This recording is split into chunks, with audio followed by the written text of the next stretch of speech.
Panzer J back, and we're up to turn 14.3 here in Operation Live and Let Die, the Japanese turn.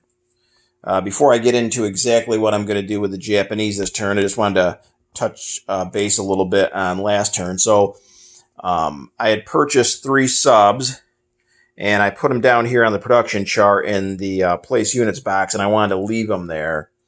But there was a lot of back and forth with the comments. Ultimately, both my opponents, Global War 36 Enthusiasts and Fighting Irish, both were going to allow it for me to purchase subs and just keep them here on the production chart. But again, there was a lot of back and forth. Some people were saying it could be done. It could be done. Some of them said it couldn't. These carriers and some of these other ships here, since they're multi-stage production, that's the difference between them and, say, a destroyer or a sub that, was purchased all together in one turn. These are multi-turn production units, so that's why these carriers can stay on the production chart, and it specifically talks about the multi-stage units being left on the production chart at the player's discretion. So I thought that would have also applied to the subs, but again, not sure that it does. So I'm going to just go ahead, and I took the subs off and refunded Japan the $15. It didn't affect Japanese strategy either way. So even if it's something I could do, just to play it safe, I'm going to go ahead and take the 3 subs off.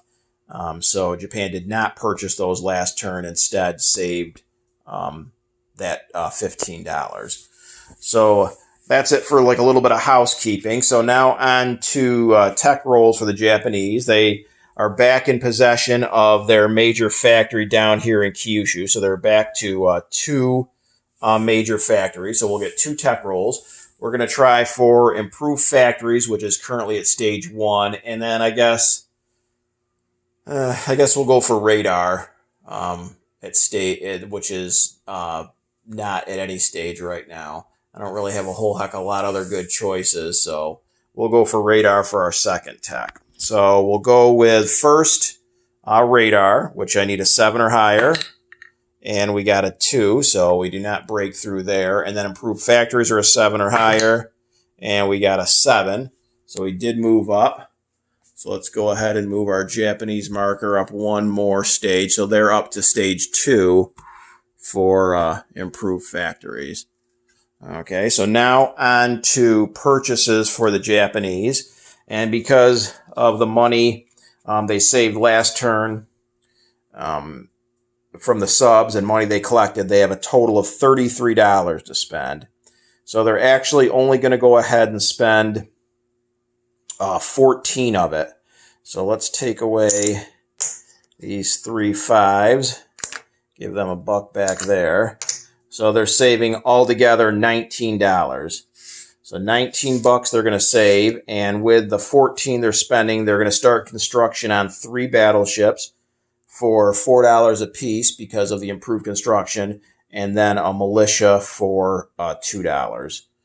And that's what that ship is. So I'll go ahead and put the 3 battleships on the production chart, and they're stage 3 here. So they still have 2 stages to go for completion. As far as attacks, Japan actually has 3 attacks to perform. One of them is going to be up here out of eastern Manchuria. So this cavalry is going to go 1 to western Manchuria. That's 1 attack into a vacant territory. This motorized infantry is going to come down to Rihi for another move into a vacant territory.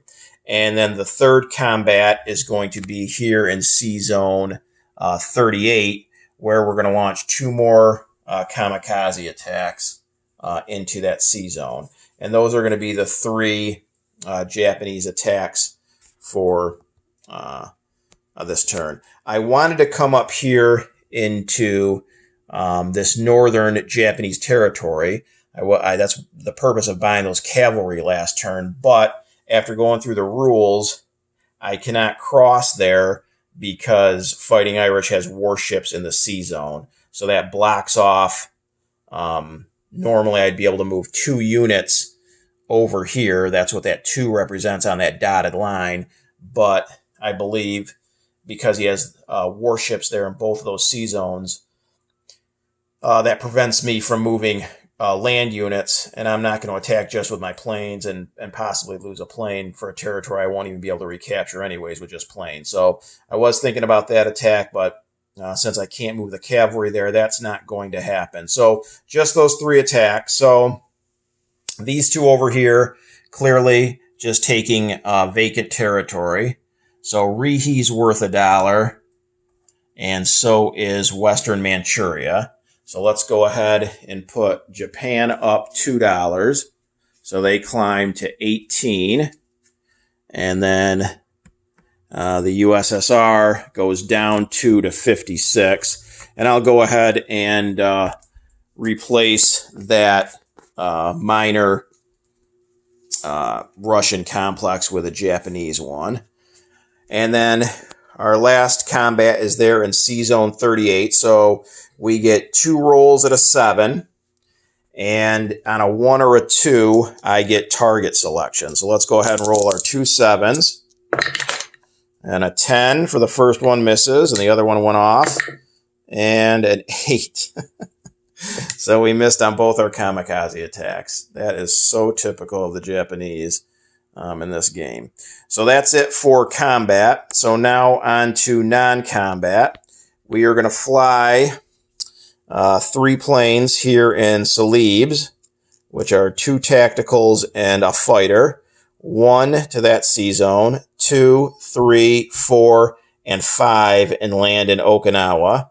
They have a movement of 5 because of long-range aircraft.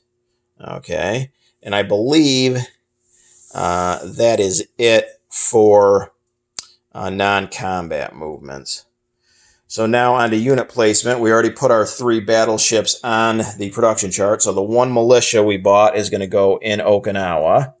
So now Okinawa has 2 militia, 2 tacticals, and a fighter. And that should be it for unit placement. On to income. Again, because we are still under naval blockade, we only collect the income from the Japanese home territories.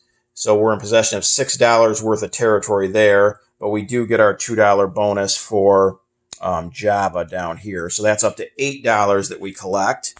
And then let's go ahead and roll for our wartime economy. And we got a 7, so that's not too bad. I saw that 1 and was like, bad luck for Japan continues. So that's 15 altogether that we collect this turn.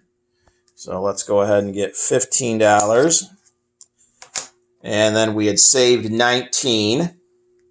So that gives Japan $34 to spend on turn number 15. And that does finish off the Japanese here on turn number 14.